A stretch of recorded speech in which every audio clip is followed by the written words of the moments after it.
আমাদের পাশের ফ্ল্যাটে থাকেন সুইটি আপু। উনি মানুষ হিসেবে বেশ ভালো, কিন্তু উনার রান্নার হাতটা একটু সাহস করে খাওয়ার মতো না। একদিন বিকেলে বেল বাজতেই দরজা খুলে দেখি সুইটি আপু দাঁড়িয়ে, হাতে একটা বড় বাটি। সুইটি আপু হাসি মুখে বললেন, এই যে ভাইয়া, আমি আজ একদম নিজের রেসিপিতে স্পেশাল চকোলেট মিষ্টি কুমড়া রান্না করেছি। খেয়ে অবশ্যই জানাবেন কেমন হয়েছে। আমি তো চকোলেটের সাথে মিষ্টি কুমড়া, মনে মনে ভাবলাম আজ আমার পেটের 12টা বাজবে। কিন্তু প্রতিবেশী বলে কথা না করতে পারলাম না। বাটিটা নিয়ে ডাইনিং টেবিলে রাখলাম।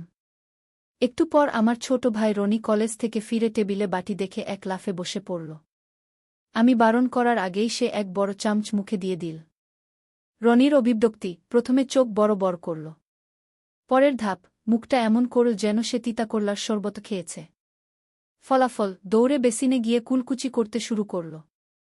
রনি হাঁপাতে হাঁপাতে বলল, ভাইয়া, এটা কি বিষ? মিষ্টি কুমড়ার ভেতর কেউ গোলমরিচ আর ডার্ক চকোলেট দেয়?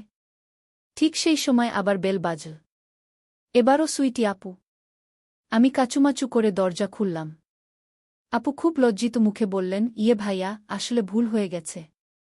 আমি ভুলে আপনাকে রান্নার ডাস্টবিনে ফেলার অংশটুকু দিয়ে গিয়েছিলাম, যেটাতে আমি সব মশলার পরীক্ষা নিরীক্ষা করছিলাম। ভালো বাটিটা তো আমার কিচেনেই রয়ে গেছে। আমি আর রনি একে অপরের মুখের দিকে তাকালাম। রনি বেসিন থেকে চিৎকার করে বলল, আপু, আপনার এক্সপেরিমেন্ট সফল। আমি এখনও বেঁচে আছি, এটাই মিরাকল। সুইটি আপু হাসতে হাসতে লাল হয়ে গেলেন আর আমরাও হাসিতে ফেটে পড়লাম। সেই থেকে সুইটি আপু কিছু রান্না করলেই আগে আমাদের জিজ্ঞেস করেন, এটা কি ডাস্টবিনে যাবে নাকি পেটে? মিষ্টি কুমড়ার সেই ঘটনার পর থেকে রনি সুইটি আপুকে দেখলেই একটু দূরত্ব বজায় রেখে চলে। কিন্তু সেদিন বিকেলে ঘটল আরেক কাণ্ড। আমাদের বাসার কলিং বেল বাজতেই রনি দরজা খুল। সামনে সুইটি আপু, তবে এবার হাতে বাটি নয়, বরং হাতে একটা বিশাল জিমের ম্যাট আর পরনে জগিং ড্রেস। সুইটি আপু খুব উৎসাহ নিয়ে বললেন, রনি, আমি সিদ্ধান্ত নিয়েছি কাল থেকে আমরা সবাই মিলে ডায়েট আর এক্সারসাইজ করব। আমি একটা স্পেশাল ডিটক্স জুস বানিয়েছি, খেয়ে দেখতো। রনি দরজার আড়াল থেকে সাবধানে উকি দিয়ে বলল, আপু, আগেরবার চকোলেট মিষ্টি কুমড়া খেয়ে আমার টেস্ট বাড রিটায়ারমেন্টে চলে গিয়েছিল। এবার এই ডিটক্স জুসে আবার কি মিশিয়েছেন? নিমপাতা নাকি করলার রস? সুইটি আপু হাসি মুখে বললেন, আরে না। এতে আছে শসা, আদা, লেবু আর সামান্য একটু সিক্রেট ইনগ্রেডিয়েন্ট। রনি এবার একটু সাহসী হয়ে গ্লাসের দিকে হাত বাড়াল। ঠিক তখনই তার মাথায় একটা দুষ্টু বুদ্ধি খেলে গেল। সে বলল, আপু, আমি তো একা খাব না। পাশের বাসার ওই যে কালটু নামের কুকুরটা আছে না, ও ইদানিং খুব ঝিমিয়ে থাকে। ওকে একটু দিয়ে দেখি ও এনার্জি পায় কিনা। ও খেলে আমি নিশ্চিত হয়ে খাবগু। রনি একটুখানি জুস একটা ওয়ান টাইম কাপে নিয়ে কালটুর সামনে ধরল। কালটু একবার শুকেই এমন এক দৌড় দিল যে পাশের গলি পার হয়ে গেল। সুইটি আপু অবাক হয়ে বললেন, কুকুরটা ওভাবে দৌড় দিল কেন? রনি গ্লাসের জুসটা একটু আঙুলে নিয়ে চেখে দেখল। তারপর চোখমুখ কুঁচকে বলল, আপু, আপনার ওই সিক্রেট ইনগ্রেডিয়েন্টটা কি কাঁচা মরিচ আর বিট লবণ? এটা তো ডিটক্স জুস না, এটা তো আস্ত একটা বোমা। সুইটি আপু মাথায় হাত দিয়ে বললেন, ওহো, আমি তো ভুলে গোলমরিচের বদলে লঙ্কার গুঁড়ো বেশি দিয়ে ফেলেছি। আসলে ইউটিউবে ভিডিও দেখতে দেখতে গুলিয়ে ফেলেছিলাম। এরপর থেকে আমাদের এলাকায় একটা নিয়ম হয়ে গেছে। সুইটি আপু কিছু রান্না করলে বা বানালে আগে রনিকে দেখান, আর রনি সেটা টেস্ট করার জন্য কালটুকে খোঁজে। এখন সুইটি আপু রনিকে দেখলেই বলেন, কিরে রনি, আজ কি কালটু আশেপাশে আছে? নাকি আমি সরাসরি ডাস্টবিনে দিয়ে আসব? রনি হাসতে হাসতে উত্তর দেয়, আপু, আপনি বরং ইউটিউব দেখা বাদ দিয়ে রান্না শেখার জন্য একটা ভালো টিউটর খুঁজুন। হলুদ বিভ্রাট ও রনির নতুন রূপ। ঘটনা শুরু হল গত শুক্রবার। সুইটি আপু হঠাৎ আমাদের বাসায় হাজির। এবার উনার হাতে কোনো বাটি নেই, আছে একটা বাটিতে মাখানো ঘন হলদে রঙের কাই। আপু খুব সিরিয়াস মুখে বললেন, রনি শোন, আমি একটা অর্গানিক ফেসপ্যাক বানিয়েছি। একদম ন্যাচারাল গ্লো আসবে। তুই তো সারাদিন রোদে ঘুরিস, তোর মুখে একটু ট্রায়াল দিয়ে দেখি। রনি সোফায় বসে গেম খেলছিল। সে ভাবল, খাওয়ার জিনিস তো নয়, মুখে মাখলে আর কি হবে। সে বলল, ঠিক আছে আপু, মাখান। যদি গ্লো আসে তবেই শান্তি গু। সুইটি আপু খুব যত্ন করে রনির সারা মুখে সেই ঘন প্রলেপ মেখে দিলেন। মেখে দিয়ে বললেন, ঠিক 20 মিনিট রাখবি, একদম নড়াচড়া করবি না। শুকিয়ে গেলে ধুয়ে ফেলবি গু। 10 মিনিট যেতে না যেতেই রনি চিৎকার শুরু করল, আপু! মুখ তো জ্বলছে। আর কেমন যেন করা গন্ধ বের হচ্ছে। সুইটি আপু পাশের ঘর থেকে বললেন, আরে ওটা কাজ করছে তো, তাই একটু জ্বলছে। ধৈর্য ধর। 20 মিনিট পর রনি যখন মুখ ধুয়ে আয়নার সামনে দাঁড়াল, তখন তার চিৎকারে পাড়ার লোক জড়ো হওয়ার অবস্থা। রনির পুরো মুখ ধোয়ার পর ফর্সা হওয়া তো দূরে থাক, তার গায়ের চামড়া এখন উজ্জ্বল নিয়ন হলুদ।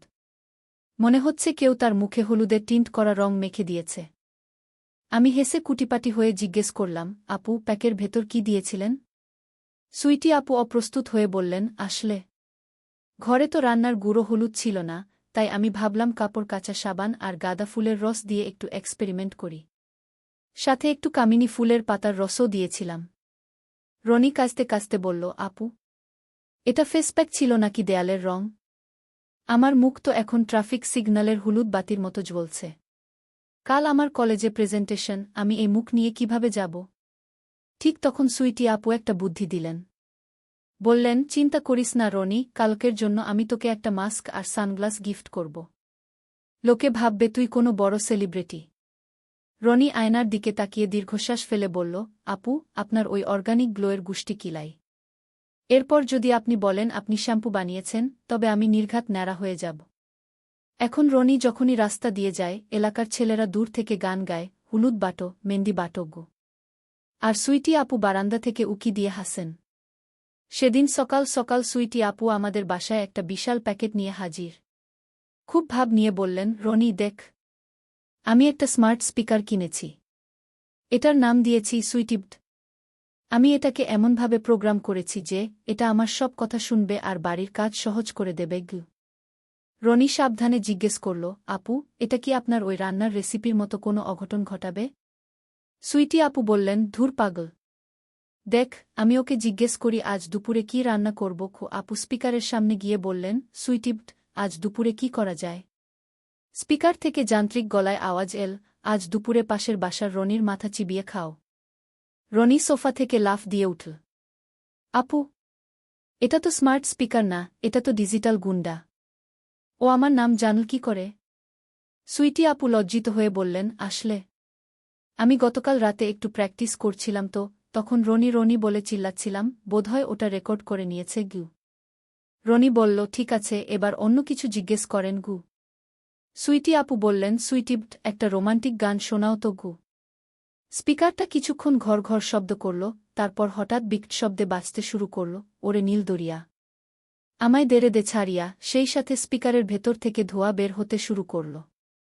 সুইটি আপু আতঙ্কিত হয়ে বললেন, হায় হায়, আমার স্মার্ট স্পিকারের শর্ট সার্কিট হচ্ছে কেন? উনি তাড়াহুড়ো করে স্পিকারের উপর এক গ্লাস পানি ঢেলে দিলেন। ফলাফল, পানি ঢালতেই স্পিকারটা অদ্ভুত আওয়াজ করতে করতে বলতে লাগল, system failure, system failure. Sweety আপুর হাতের রান্না বিষাক্ত। পালান, সবাই পালান।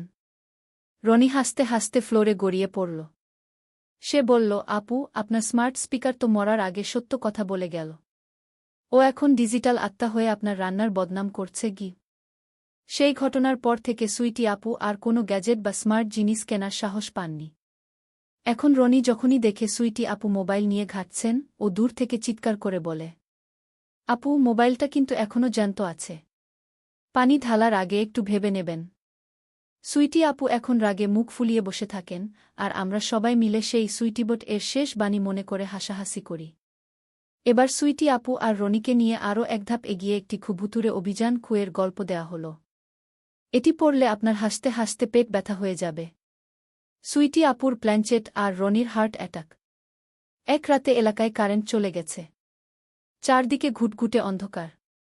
সুইটি আপু হঠাৎ মোমবাতি হাতে আমাদের বাসায় হাজির। উনার চোখে মুখে এক রহস্যময় আভা।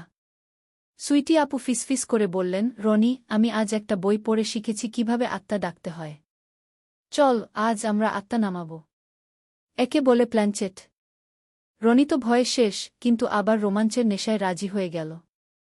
তারা দুজনে ড্রয়িং টেবিলের মাঝখানে একটা মোমবাতি জ্বালিয়ে বসল। সুইটি আপু চোখ বন্ধ করে মন্ত্র পড়া শুরু করলেন, ওহে অশরীরী আত্মা, তুমি যেখানেই থাকো, সাড় দাও। আমাদের সামনে এসে দেখা দাও।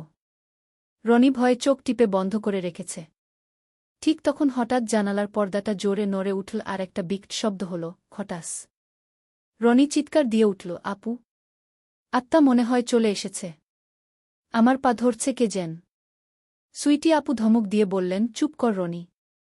আত্মা আসার সময় এমন একটু আধটু হয়। আত্মা, তুমি কি এখানে আছো?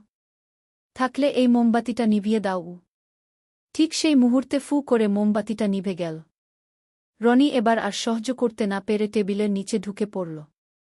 অন্ধকারে সে আবোলতাবোল বলতে শুরু করল, ও আত্মা ভাই, আমি ছোট মানুষ। সুইটি আপুর রান্না আমি ইচ্ছা করে ডাস্টবিনে ফেলি নাই, আপুই ভুল বাটি দিয়েছিল। আমাকে ছেড়ে দেন। হঠাৎ অন্ধকারের ভেতর থেকে এক নারী কণ্ঠের খিলখিল হাসি শোনা গেল। সুইটি আপু ভয় পেয়ে চিৎকার দিলেন, কে? কে হাসে? রনি টেবিলের নিচে থেকে দেখল অন্ধকারের মধ্যে বড় বড় দুটো চোখ জ্বলছে। সে ভাবল নির্ঘাত আজ তাদের ঘাড় মটকে দেবে। ঠিক সেই সময় কারেন্ট চলে এল। আলো আসতেই দেখা গেল দরজার সামনে দাঁড়িয়ে আছে পাশের বাসার পিচ্চি নিতু। তার হাতে একটা পানির স্প্রে গান আর মুখে একটা ভুতুরে মাস্ক। আসলে নিতু অনেকক্ষণ ধরে দরজার আড়াল থেকে দেখছিল এরা কি নাটক করছে। মোমবাতি নেভানোর জন্য সে স্প্রে গান দিয়ে পানি মেরেছিল, আর রনির পা ধরেছিল আমাদের পোষা বিড়াল মিনি। নিতু হাসতে হাসতে বলল, সুইটি আপু, আত্মা ডাকার আগে একটু দরজাটা তো বন্ধ করতেন। আর রনি ভাই, আপনি যে আপুর রান্না ডাস্টবিনে ফেলেন সেটা তো জানতাম না। সুইটি আপু এবার রনির দিকে তাকালেন। উনার মুখ এখন আগ্নেয়গিরির মতো গরম। রনি, তুই আমার রান্না ডাস্টবিনে ফেলিস? আর আমি ভাবলাম তুই আমার রান্না এত পছন্দ করিস যে বাটি চেটেপুটে পরিষ্কার করে দিস। রনি আমতা আমতা করে বলল, আপু, আত্মা তো সত্যি কথাটাই বলে দিল। আপনার রান্নার হাত থেকে বাঁচতে আমার আত্মা এমনিতেই খাঁচাছাড়া হওয়ার দশা। সেই থেকে সুইটি আপু আর প্ল্যানচেট করেন না, তবে রনি এখন থেকে রান্নার বাটি পাওয়ার পর আগে দরজায় তালা দেয়, পাছে কোনো সত্যবাদী আত্মা আবার সব ফাঁস করে দেয়। এবার সুইটি আপু আর রনিকে নিয়ে যাওয়া যাক এক বিয়েবাড়িতে। সেখানে যা ঘটল সেটা ছিল পুরো এলাকার জন্য ঐতিহাসিক এক হাসির খোরাক। সুইটি আপুর মেকআপ ও বরযাত্রী বিভ্রাট। এলাকার এক বড় ভাইয়ের বিয়ে। সুইটি আপু ঠিক করলেন তিনি একদম বলিউড হিরোইন সেজে যাবেন। রনিকে দায়িত্ব দিলেন উনার ব্যাগ আর মোবাইল ধরার জন্য। রনি অনিচ্ছা সত্ত্বেও রাজি হল, কারণ বিয়ে বাড়িতে ফ্রিতে কাচ্চি খাওয়ার লোভ সে সামলাতে পারছিল না। সুইটি আপু এমন মেকআপ করলেন যে উনার গায়ের রং আর গলার রঙের মধ্যে আকাশপাতাল পার্থক্য। রনি ফিসফিস করে বলল, আপু, আপনাকে দেখে মনে হচ্ছে কেউ যেন রসগোল্লার উপর ময়দা ছিটিয়ে দিয়েছে গিউ। সুইটি আপু একটা ধমক দিয়ে বললেন, চুপ কর রনি। এটাকে বলে গ্লোয়িং ফিনিশ। বিয়ে বাড়িতে গিয়েই সুইটি আপু সেলফি তোলায় ব্যস্ত হয়ে পড়লেন। আর রনি সুযোগ বুঝে কাচ্চির লাইনে সবার আগে গিয়ে বসল। ঠিক যখনই রনি মুখে বড় এক টুকরো খাসির মাংস দিতে যাবে, তখনই সুইটি আপুর চিৎকার, রনি, জলদি আয়। আমার ফোনের স্টোরেজ ফুল হয়ে গেছে, আগের আলতুফালতু ছবিগুলো ডিলিট করে দে, আমাকে আরও ৫-০টা ছবি তুলতে হবে। রনি বিড়বিড় করতে করতে এল। কিন্তু আসার সময় ভিড়ের মধ্যে কার যেন শাড়ির আঁচলে পা লেগে সে সোজা গিয়ে পড়ল বরের পাশে থাকা বিশাল দইয়ের হাঁড়ির উপর। রনি পড়ার সময় হাত দিয়ে সামলাতে গিয়ে দইয়ের বাটিটা ছিটকে গিয়ে পড়ল পাশের চেয়ারে বসে থাকা সুইটি আপুর দামি লেহেঙ্গার উপর। সুইটি আপু তখন জাস্ট একটা পোজ দিচ্ছিলেন। সাদা দই মেখে সুইটি আপুকে দেখে মনে হচ্ছিল তিনি বরফ রাজ্য থেকে আসা কোনো এলিয়েন। কিন্তু আসল মজা হলো এরপর। সুইটি আপুর আগে অন্ধ হয়ে হাত দিয়ে দই মুছতে গিয়ে পাশের একজনকে ধাক্কা দিলেন। সেই লোকটা ছিল স্বয়ং বরের বাবা। বরের বাবা টাল সামলাতে না পেরে গিয়ে পড়লেন রোস্টের গামলার উপর। মুহূর্তের মধ্যে পুরো বিয়ে বাড়িতে শোরগোল পড়ে গেল। সবাই ভাবল বুঝি মারামারি শুরু হয়েছে। রনি দেখল অবস্থা বেগতিক। সে তাড়াতাড়ি একটা বড় টিস্যুর বক্স নিয়ে সুইটি আপুর মুখ মুছতে শুরু করল। কিন্তু তাড়াহুড়ো করে সে টিস্যুর বদলে টেবিলের উপর থাকা লাল চাটনি মাখানো ন্যাপকিন দিয়ে আপুর মুখ ঘষে দিল। এখন সুইটি আপুর মেকআপের উপর লাল চাটনি মিশে এক বিভৎস রং তৈরি হল। রনি ভয়ে কাঁপতে কাঁপতে বলল, আপু, আপনাকে এখন স্পাইসি ভ্যাম্পায়ারের মতো লাগছে। বিয়ে বাড়ির লোকজন হেসেই অস্থির। বর নিজেই হেসে টেবিল চাপড়াতে লাগল। সুইটি আপু লজ্জায় বিয়ে বাড়ি থেকে এক দৌড়ে বেরিয়ে রিকশায় উঠে পড়লেন। রনি পেছনে পেছনে দৌড়াচ্ছিল, কিন্তু আপু রিকশা থামালেন না। বাসায় ফেরার পর সুইটি আপু ৩ দিন রনির সাথে কথা বলেননি। পরে রনি যখন এক প্যাকেট আইসক্রিম নিয়ে মাফ চাইতে গেল, আপু শুধু একটা কথাই বললেন, রনি, এর পরের বার যদি আমি বিয়ে বাড়িতে যাই, তুই যাবি আমার থেকে অন্তত 500 গজ দূরে। আর খবরদার, ওই লাল চাটনির কথা কাউকে বলবি না। রনি মুচকি হেসে মনে মনে বলল, আপু, আপনি চাটনি না মাখলেও আপনার মেকআপ যে এমনিতেই খতরনাক ছিল সেটা তো আর আপনি বুঝবেন না।